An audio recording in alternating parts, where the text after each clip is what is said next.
Lesson 1, American Journalism. This is an introduction to journalism. Students, I wanted to take you through maybe how to do notes. I noticed several of you are not spending very much time in your lessons, so let me just take this opportunity to walk you through how to take notes in your journalism class.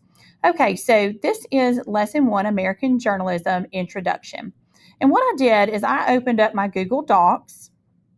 Okay, and this is my Google Docs homepage, and I'm just going to click on a new blank document, and I'm just going to call this Journalism Lesson 1. You can choose just to, do this, or you can have multiple lessons, multiple documents. It's whatever you choose, okay? These are your notes, so make them fun, make them how you're going to learn, but remember, note taking is what's going to be successful in these elective classes because you can't just go back and redo over and over the tests. So you're going to need to make sure you know the material. Okay. When students take notes, it is important to be able to go through and get what's best from your notes, okay, from the material that's there for you. So when you think of journalism, you might think about reporters with notebooks or microphones and cameras at the scene of a news, making an event, maybe bringing the details to the country and the world.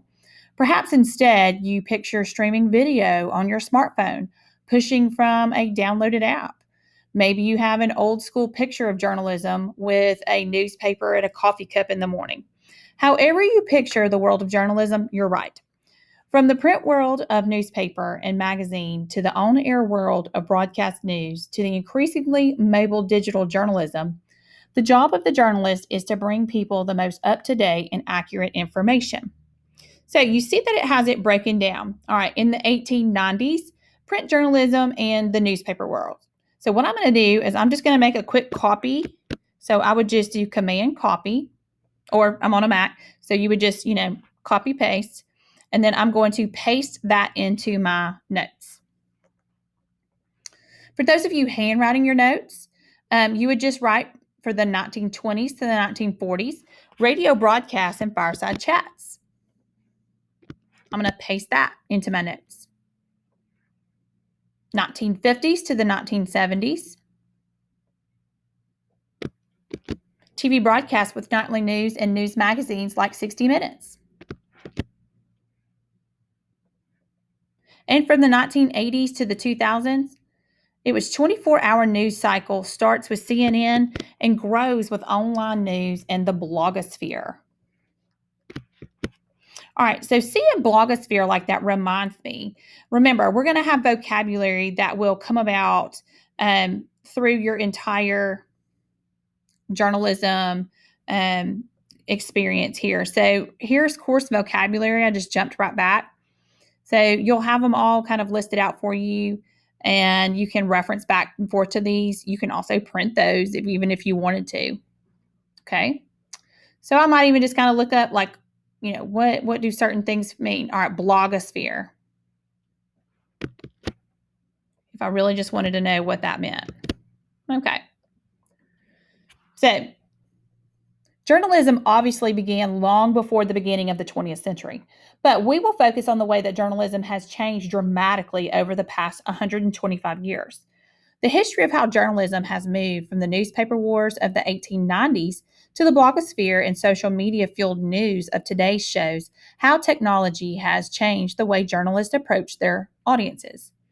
All of those changes together have encouraged the power of media to influence political and daily life. Okay, so what exactly are we pulling from this paragraph? Okay, journalism has changed. Okay, it has changed, and what ways has it changed? Basically, it gave us this big summary here.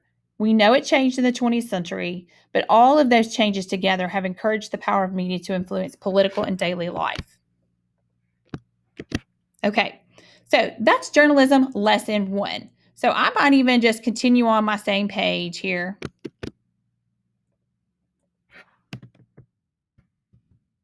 We're going to call it lesson 2.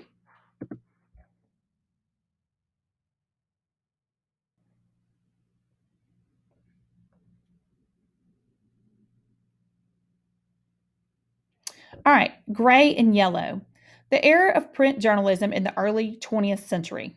All right, so I would definitely write this down as my title. For those of you that are copy and pasting, I'm highlighting it with my mouse, and then I am um, push Control C, and then Control V. But you can always right click, copy, okay, and then paste it. All right. So, what is the era of print journalism in the early 20th century? Okay. Again, let your eyes just kind of randomly go to what is bold. Okay. All right. In the 1890s, if you were in New York City, you'd be in the middle of what history now calls the newspaper wars.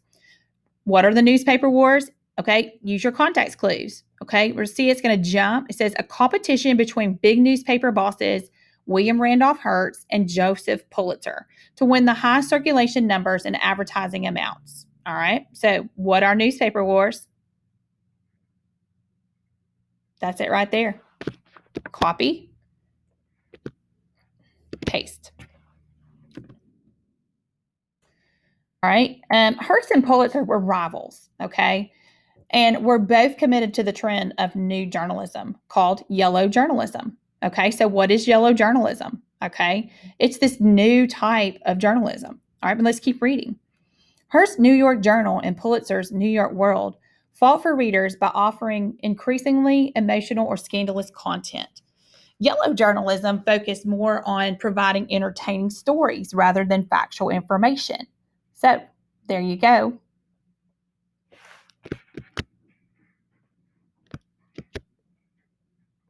Now, pay attention to your little cartoons here. Okay, it says, say young feller, and then it's going to kind of give you a little bit of information about there. And you have these two going back and forth. So it says satirical cartoon of Hearst and Pulitzer, each trying to influence public opinion about the war.